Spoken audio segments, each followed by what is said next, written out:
उनको बुलाना चाहिए था, ये उनकी गलती है मुझे लगता है।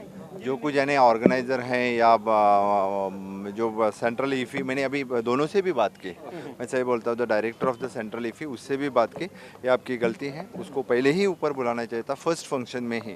बाकी अवार्ड में बुलाए ना बुलाए, लेकिन फर्स्ट में ही बुलाना चाहिए था। I had also inquired with the ESG of our gone.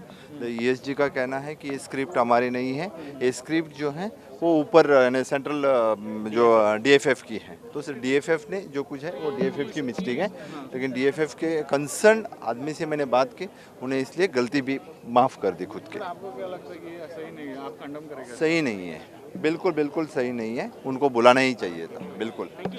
And I think for the closing ceremony, our beloved Honorable Minister for the state from Goa, Mr. Shripad Naik, was not invited on the stage. I felt a bit bad about that. It should not have been done, but it should be corrected. I didn't like that. You has condemned this. Definitely, it is not a good gesture because he went half the way, and everybody was noticing it. We tried to stop, but I think he also felt bad.